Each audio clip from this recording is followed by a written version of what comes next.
Lift में 13 floor का button है, लेकिन उसे कभी भी भूल कर भी ना दबाना। हेलो दोस्तों, मेरा नाम अली है। मैं शहर में नया शिफ्ट हुआ था। मैंने एक बिल्डिंग में 11वें फ्लोर पर एक फ्लैट किराए पर लिया था। मैं टैक्सी पकड़कर बिल्डिंग तक आया था और ऊपर जाने के लिए मैंने लिफ्ट का सहारा लिया। लिफ्ट में जाने से पहले एक अजीब बात हुई। वहां के गार्ड ने मुझे कहा कि लिफ्ट में 13 फ्लोर का बटन है, लेकिन उसे कभी भी भूल कर भी ना दबाना।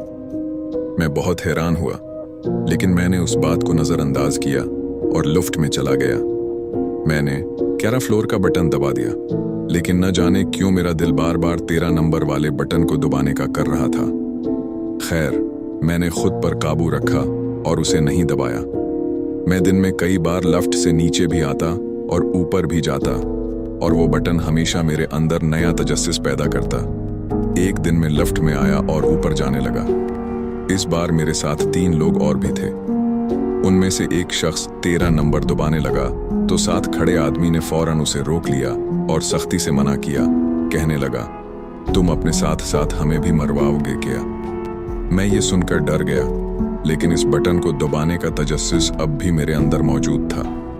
काफी दिन गुजर गए। एक दिन ये तजस्सुस मेरी बर्दाश्त से बाहर हो गया। मैं जानना चाहता था कि आखिर 13वें फ्लोर पर क्या है। शाम को जब मैं काम से वापस आया तो लिफ्ट में अकेला था। मैंने हिम्मत करके 13 नंबर का बटन दबा दिया। लिफ्ट ने चलना शुरू कर दिया, लेकिन साथ ही लाइट्स झटके देने लगे। मैं डर गया, लेकिन फिर लाइट्स ठीक हो गईं। लिफ्ट का रवैया बहुत अजीब हो गया था। मैंने लिफ्ट को रोकने की कोशिश की क्योंकि मैं बहुत डर गया था, लेकिन लिफ्ट नहीं रखी। आखिरकार लिफ्ट 13वें फ्लोर पर पहुंच गई। जैसे ही लिफ्ट का दरवाजा खुला, मेरे पैरों तले जमीन निकल गई। उस फ्लोर के सारे दरवाजे टूटे हुए थे। हर तरफ खून के निशान थे और माहौल बहुत ही खौफनाक था। मैंने जैसे ही फ्लोर पर कदम रखा, अचानक हवा चलने लगी।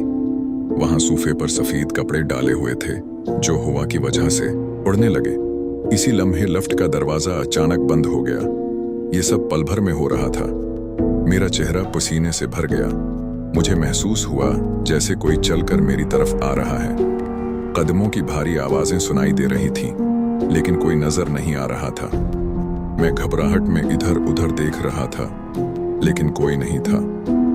आहिस्ता आहिस्ता कदमों की आवाज कम होने लग गई। अभी मैंने सुकून का सांस लिया ही था कि तेज हवा चलने लगी और खिड़कियां बजने लगी। माहौल बहुत ही अजीब हो गया।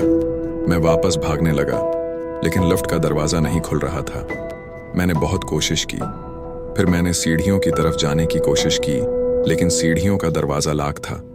मैं बहुत डर गया। इतने में मुझे किसी आदमी के रोने की आवाज आने लगी, जैसे कोई रो रहा हो। मैंने धीमे कदमों से आगे बढ़ना शुरू किया। मुझे पता चला कि यह आवाज एक कमरे से आ रही है। मैं और ज्यादा डर गया और दिल ही दिल में सोचने लगा कि यहाँ कौन हो सकता है। मैं आगे बढ़ा तो वहां एक आदमी था। वो आदमी मुझे देखकर कहने लगा, तुम भी देखने आए हो कि 13वें फ्लोर पर क्या है? मैं भी यही देखने आया था और पिछले 10 साल से यही हूं। आओ, तुम भी बैठो। मैंने उसके पीछे देखा तो इसी आदमी की लाश पड़ी हुई थी। मेरी आंखें बाहर निकल आईं। वो आदमी मुस्कुराने लगा। मैं चीखता हुआ भागा और सीढ़ियों के दरवाजे को तोड़ने लगा, लेकिन वो जैसे जाम हो चुका था। मैं बिल्कुल पागल सा हो गया और एक कोने में बैठ गया। इतने में मुझे लिफ्ट के खुलने की आवाज आई। मैं फौरन लिफ्ट की तरफ भागा। मैंने देखा कि लिफ्ट का दरवाजा खुल चुका है। मैं फौरन अंदर चला गया और दरवाजा बंद करने लगा। इतने में उस आदमी की रूह मेरी तरफ बढ़ने लगी और कहने लगी, कहाँ जा रहे हो?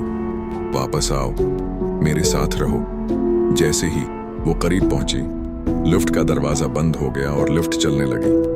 मेरी सांस फूल चुकी थी। लिफ्ट जैसे ही नीचे रखी, मैं बेहोश हो गया। आसपास के लोगों ने मुझे अस्पताल पहुंचाया। मुझे 2 दिन बाद होश आया, लेकिन मैं अब भी बहुत डरा हुआ था। मैंने तौबा कर ली कि आइंदा कभी इस जगह नहीं जाऊंगा। मैंने वो बिल्डिंग छोड़ दी और हमेशा के लिए वहां से चला गया।